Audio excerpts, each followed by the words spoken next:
Hi friends, आज हम अपना क्लास +2 का नेक्स्ट टॉपिक स्टार्ट करने वाले हैं, जो कि हमारे सेकंड चैप्टर से बिलोंग करता है, change in profit sharing ratio, जिस टॉपिक का नाम है ट्रीटमेंट ऑफ गुडविल। तो आज जो सबसे पहले हम जानेंगे वो जानेंगे गुडविल के बारे में। एक्चुअल में गुडविल होती क्या है? गुडविल का मतलब होता है अगर कोई भी एक बिज़नेस जो काम कर रहा है पिछले कुछ सालों से और उस बिज़नेस के करने की वजह से जो उसने नाम कमाया है, उसकी वैल्यू वो कहलाती है गुडविल, जिसे हम हिंदी में बोलते हैं साख। आपको पता होगा, हम एक बात हमेशा करते रहते हैं, रेपुटेशन रेपुटेशन। तो वही चीज़ आती है, ये रेपुटेशन क्या करती है, बिज़नेस के अंदर वैल्यू रखती है, क्योंकि वो क्या बताती है कि भाई हमारे बिज़नेस ने कितने हार्ड वर्क किए हैं, कितने एफर्ट्स किए हैं, किस तरह के कस्टमर सर्विसेज प्रोवाइड करवाई गई हैं, जिसकी वजह से उस बिज़नेस का इतना नाम हुआ है। और वो बिज़नेस जब सेल किया जाता है या फिर वो जगह जब सेल की जाती है तो उसकी गुडविल बहुत ज़्यादा मैटर करती है। दैट मीन्स उसका जो नाम है, उसका फेम है, उसकी रेपुटेशन है, वो बहुत ज़्यादा मैटर करती है उस वक्त। तो इसी वजह से जो गुडविल है एक बहुत इम्पॉर्टेंट रोल प्ले करती है एक बिज़नेस के अंदर। लेकिन आप इसकी वैल्यू आप तभी असरटेन कर पाओगे जब हम किसी बिज़नेस को सेल करते हैं। इससे पहले आप कभी भी बिज़नेस की एग्जैक्ट वैल्यू को नहीं जान पाते। तो इसी वजह से हम यहाँ पर गुडविल का मीनिंग पढ़ते हैं। What is the meaning of goodwill? It is the good name and reputation of a business which help it to earn more profit than others. Goodwill is earned by a firm through hard work and honesty of its owner. बिल्कुल, क्योंकि आपको अगर ध्यान हो तो obviously आप कभी भी मार्केट में जाओ तो आप उसी शॉप पे बार बार जाना पसंद करोगे जहाँ पर आपको फेयर प्राइसेस मिलेंगे, जहाँ पर आपके साथ जो ट्रीटमेंट किया जा रहा है, दैट मीन्स कस्टमर डीलिंग जो हो रही है वो बहुत अच्छे से की जा रही है। अगर ऐसा नहीं होगा तो ऑब्वियसली आप दोबारा कभी भी उस शॉप के ऊपर विज़िट करना पसंद नहीं करेंगे। तो ये सारी चीज़ किसको समझाती हैं, ये किसके बारे में बताती हैं? सारी चीज़ बताती हैं गुडविल के बारे में। तो यही चीज़ कहलाती है गुडविल। गुडविल एक्चुअली क्या होती है? It is an intangible asset. Intangible, जिसे हम देख नहीं सकते, जिसे हम छू नहीं सकते। और it is valuable only when entire business is sold, यानी जब हम अपने पूरे बिजनेस को सेल करते हैं तभी आप इसकी वैल्यू को जान पाते हो। क्योंकि ऑब्वियसली जब तक आप उस जगह पे अपना बिजनेस रन कर रहे हो तो तब तक आपको गुडविल वैल्यू की जानकारी ज़रूरी नहीं है कि भाई हमारी कितनी रेपुटेशन है, क्या वैल्यू है। लेकिन सपोज़ अगर आप अपने बिज़नेस को एक्सपेंड कर रहे हो और आप उस अपनी पुरानी उस जगह को छोड़ना चाहते हो और नई जगह पे एक्सपेंड करना चाहते हो अपने बिज़नेस को, तो सपोज़ आप अपने बिज़नेस को सेल कर रहे हो, उस जगह को सेल कर रहे हो, तो ऑब्वियसली एक गुडविल फैक्टर बहुत ज़्यादा वैल्यू रखते हैं। क्योंकि अदर जो कॉम्पिटिटर्स हैं वो भी ये सोचते हैं कि भाई हाँ, ये बहुत अच्छी जगह है, हम इसको ज़्यादा वैल्यू से परचेज़ करके अपने आप के लिए भी अपना बिज़नेस अपॉर्चुनिटीज़ को रेज़ कर सकते हैं। और एक और बात, हम इसकी एग्जैक्ट वैल्यू कभी भी डिटरमाइन नहीं कर सकते। It is difficult to place an exact value of goodwill, क्योंकि टाइमली डिपेंड करता है। कई बार हमारी सिचुएशन ऐसी होती है या फिर कई बार इंटरनल और एक्सटर्नल फैक्टर्स हमारे बिजनेस में ऐसे हो जाते हैं जो हमारे गुडविल को अफेक्ट कर सकते हैं। तो ये थी हमारी गुडविल। अब इसके बाद आता है need for valuation of goodwill. Actual में हमें गुडविल की ज़रूरत पड़ती क्यों है, गुडविल की वैल्यूएशन की ज़रूरत पड़ती क्यों है? आपको ध्यान होना चाहिए, कहते हैं गुडविल की वैल्यूएशन की ज़रूरत बहुत पड़ती है, ज़रूरी भी है कुछ केसेस के अंदर। कब? Eight the time of change in profit sharing ratio among existing partner, यानी जब हम अपने प्रॉफिट शेयरिंग रेशियो को चेंज कर रहे हैं बिटवीन द एग्जिस्टिंग पार्टनर, तो भी हमें क्या करना पड़ता है, गुडविल की वैल्यूएशन करनी पड़ती है। क्योंकि उसी के बेसिस के ऊपर हमारी क्या रहती है, कैपिटल इन्वेस्टमेंट रहती है। At the time of admission of a new partner, जब भी कोई आप नया पार्टनर के साथ ज्वाइन करोगे या नए पार्टनर को अपने बिजनेस में ज्वाइन करवाओगे, तो उसको भी ऑब्वियसली आप बोलोगे कुछ ना कुछ वैल्यू लाने के लिए। तो वहाँ पर सिर्फ आप कैपिटल की वैल्यू नहीं, एक गुडविल की वैल्यू भी वो लेकर आते हैं कि भाई हाँ, एक वो रेप्यूटेड फर्म को ज्वाइन करने वाला है। At the time of retirement और death of a partner, when partnership firm is sold, amalgamation. Amalgamation का मतलब क्या होता है? जब दो बिजनेस कंपनीज या फिर दो पार्टनरशिप फर्म्स आपस में मिल जाती हैं तब क्या कहते हैं हम, उस चीज़ को, उस प्रोसेस को बोला जाता है एमलगमेशन। तो ये काफ़ी डिफरेंट पार्ट्स हैं, या फिर अगर हम कहें काफ़ी सारे 4 से 5 एस्पेक्ट्स हैं जब हमें गुडविल की वैल्यूएशन करने की ज़रूरत पड़ती है। अब जो हमारा टॉपिक शुरू होता है वो होता है methods of valuation of goodwill, यानी किस तरह से हम गुडविल की वैल्यूएशन कर सकते हैं, यानी उसकी वैल्यू को आइडेंटिफाई कर सकते हैं। बेसिकली 3 मेथड्स ही रहते हैं इसके गुडविल की वैल्यू को आइडेंटिफाई करने के लिए। First one is average profit method, second one is super profit method, third one is capitalization method. तो हम सबसे पहले करेंगे average profit method. Basically average profit method क्या होता है, जो कि एवरेज प्रॉफिट जो प्रीवियस ईयर के प्रॉफिट्स हैं उसके बेसिस के ऊपर डिटरमाइन किया जाता है। जैसे कि हमने लिखा है this method is calculated on the basis of average profit of previous year, यानी प्रीवियस ईयर्स के जो प्रॉफिट हैं उनकी मदद से एक एवरेज प्रॉफिट निकालना और उसके बेसिस के ऊपर हम गुडविल की वैल्यू को असरटेन या फिर कैलकुलेट या फिर वैल्यूएट करते हैं। फॉर्मूला क्या रहता है इस मेथड के अंदर गुडविल को फाइंड आउट करने का? Goodwill is equal to average profit multiply by number of year purchase. Average profit अभी बताया था, एवरेज प्रॉफिट का मतलब क्या होता है, जब हमारे पास पिछले सालों कई सालों के यानी जितने भी गिवन ईयर्स ऑफ प्रॉफिट होंगे उसको प्लस करेंगे, डिवाइड करेंगे गिवन नंबर ऑफ ईयर्स, यानी कितने साल के आपको वो प्रॉफिट्स गिवन है। सपोज़ अगर हम कोई एग्जांपल लें, प्रेजेंटली अब हम 2020 में हैं, लेकिन अगर हम बात करें पिछले 4 सालों की, तो दैट मीन्स 19, 18, 17 और 16, यानी ये 16, 17, 18 और 19 ये 4 साल हमारे काउंट होंगे। सपोज़ इन 4 सालों के हमें प्रॉफिट गिवन है, तो हम क्या करेंगे, इन प्रॉफिट को ऐड करेंगे, डिवाइड कर देंगे बाय 4 से, क्योंकि नंबर ऑफ गिवन ईयर्स कितने हैं 4। और अगर सपोज़ किसी साल हमें लॉस होता है, मान लो 16, 17 में हमें प्रॉफिट हो गया, 18 में हमें कोई लॉस हो गया और 19 में फिर दोबारा प्रॉफिट हो गया, तो उस लॉस वैल्यू को डिडक्ट किया जाएगा बिटवीन किस में से, जो हमारे बाकी सारे प्रॉफिट्स बन रहे हैं, जैसे 16, 17 और 19 के प्रॉफिट्स को जोड़ के उसमें से 18 के प्रॉफिट को डिडक्ट कर दिया जाएगा। तो इसकी मदद से हम क्या निकाल सकते हैं, एवरेज प्रॉफिट। ये एवरेज प्रॉफिट हम जूनियर क्लासेस में मैथ्स में भी हमें सॉल्व करवाया जाता था, किस तरह से हम एवरेज प्रॉफिट निकाल सकते हैं। तो सेम वही प्रोसीजर है एवरेज प्रॉफिट को निकालने का। तो एवरेज प्रॉफिट हमारा यहाँ पे फाइंड आउट हो जाएगा, उसको किससे मल्टीप्लाई करना है, नंबर ऑफ ईयर परचेज।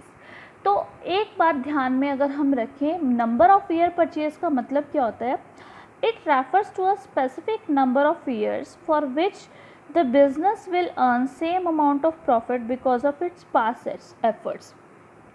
यानी ये कह रहा है, कहता है ये वो स्पेसिफिक नंबर ऑफ ईयर्स होते हैं जिसके अंदर बिजनेस ने same amount of profit earn किया है, अपने यानी अपने कार्य करने के तरीके से या फिर अपने एफर्ट से जो भी प्रॉफिट अर्न किया है जितने भी सालों का, तो वो क्या कहलाता है, नंबर ऑफ ईयर परचेज्ड। तो उससे हम मल्टीप्लाई करेंगे।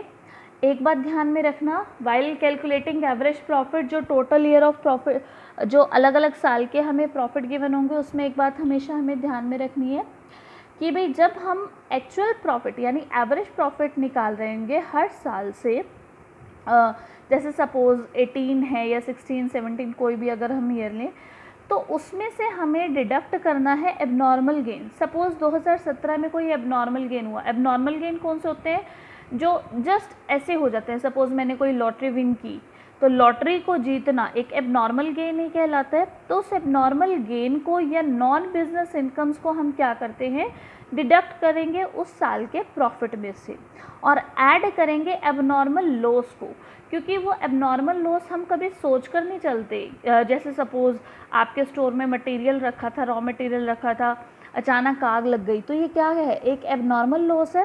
तो इस एबनॉर्मल लॉस को क्या किया जाएगा, वापस ऐड किया जाएगा उस एवरेज प्रॉफिट के टाइम पे कैलकुलेशन करते हुए।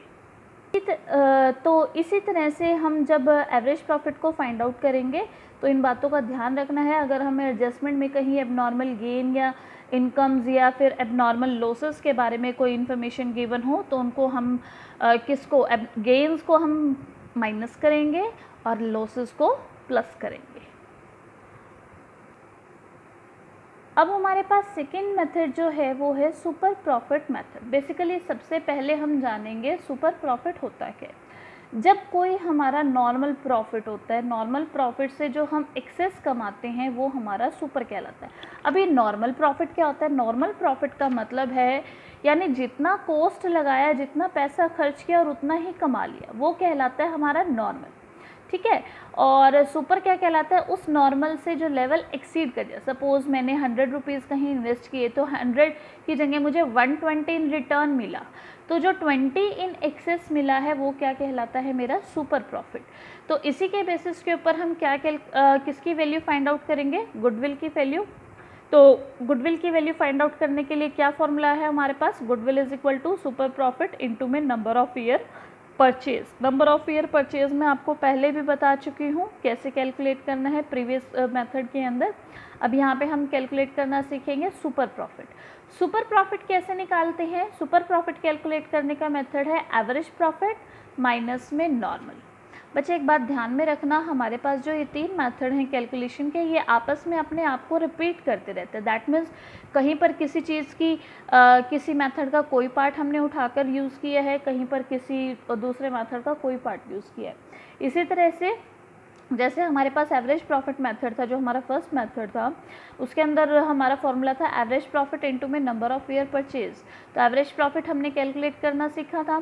तो उसी तरह से सुपर प्रॉफिट को कैलकुलेट करते हुए भी हम एवरेज प्रॉफिट की वैल्यू फाइंड आउट कर सकते हैं।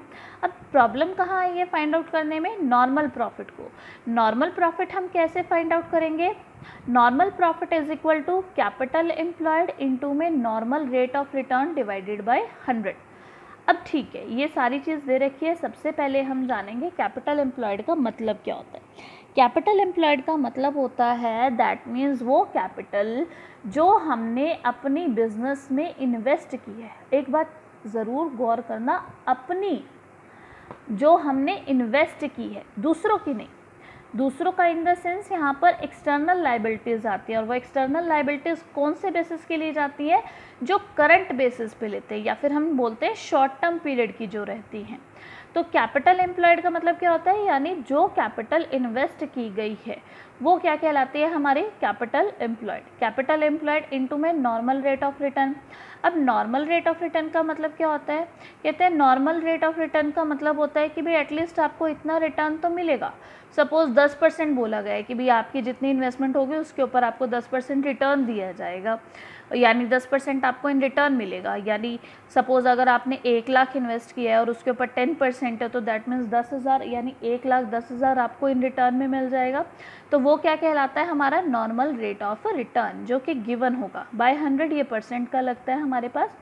देखो कैपिटल एम्प्लॉयड को कैलकुलेट करने के लिए फॉर्मूला भी दिया गया है। टोटल एसेट्स या फिर नेट एसेट्स भी हम लिख सकते हैं। नेट एसेट्स को कैसे कैलकुलेट करते हैं? टोटल एसेट्स में से एक्सटर्नल लाइबिलिटीज़, वो एक्सटर्नल लाइबिलिटीज़ मैंने बताई थी, करंट लाइबिलिटीज़ जैसे कि क्रेडिटर्स और बिल पेबल, इनको डिडक्ट करके हम यहाँ पर कैपिटल एम्प्लॉयड की वैल्यू को भी फाइंड आउट कर सकते हैं। बहुत ही ईजी मेथड है, बहुत ही ईजी फॉर्मूले हैं जिनके बेसिस के ऊपर हम गुडविल की वैल्यू को फाइंड आउट कर सकते हैं। इसके बाद जो हमारा नेक्स्ट मेथड आता है वो है, लास्ट मेथड जो आता है वो है कैपिटलाइजेशन मेथड। कैपिटलाइजेशन मेथड को 2 तरीक़ों से समझाया गया है। सबसे पहले एवरेज प्रॉफिट को बेस रखते हुए, सेकेंड सुपर प्रॉफिट को बेस रखते हुए। अब एवरेज प्रॉफिट को बेस रखते हुए क्या फॉर्मूला है हमारे पास गुडविल कैलकुलेट करने का? Goodwill is equal to capitalised value of profit minus में capital employed. Capitalised value of profit का मतलब क्या है? यानी वही चीज़ रिपीट होगी, यानी एवरेज प्रॉफिट इनटू में 100 divided by normal rate of return. Average profit आपको कैलकुलेट करना आता है, नॉर्मल रेट ऑफ रिटर्न आपको हमेशा गिवन होगा क्वेश्चन के अंदर, जिसके बेसिस के ऊपर आप, अच्छा कैपिटल एम्प्लॉयड हम अभी ऊपर सीखे हैं कि भाई किस तरह से कैपिटल एम्प्लॉयड की वैल्यू को फाइंड आउट किया जा सकता है। तो इसी बेसिस के ऊपर हम capitalization method of average profit base पे हम कैसे क्या निकाल सकते हैं? गुडविल की वैल्यू फाइंड आउट कर सकते हैं। और जो लास्ट मेथड का सेकेंड पार्ट है कैपिटलाइजेशन ऑफ सुपर प्रॉफिट, यानी calculation of goodwill on the basis of capitalization with the help of super profit method. तो क्या निकालेंगे? सुपर प्रॉफिट इनटू में 100 divided by normal rate of return. Super profit आपने super profit method में calculate किया था, average profit minus में normal. Normal कैसे निकालते थे? कैपिटल एम्प्लॉयड इनटू में नॉर्मल रेट ऑफ रिटर्न। सो वही चीज़ मैंने आपको बार पहले भी बोली थी कि पुराने ही चीज़ को, पुराने ही जो ट्रिक्स हैं या चीज़ें हैं उन्हीं को उठाकर इसी मेथड के अंदर पुट किया गया है, दोनों को बेस लेकर एवरेज प्रॉफिट को और फिर जो हमारा सुपर प्रॉफिट मेथड था उसको बेस लेकर ये दोनों पार्ट्स कैपिटलाइजेशन पे सॉल्व किए गए हैं। तो इसी बेसिस पे हमने क्या फाइंड आउट किया है? गुडविल की वैल्यू। तो ये हमारा बहुत ही इंपॉर्टेंट टॉपिक था। थ्योरी बेस्ड एटलीस्ट इसका कुछ नहीं बनता, लेकिन प्रैक्टिकल बेस पे क्वेश्चंस के अंदर मदद करता है ये गुडविल की वैल्यू को कैलकुलेट करने के लिए। Thank you.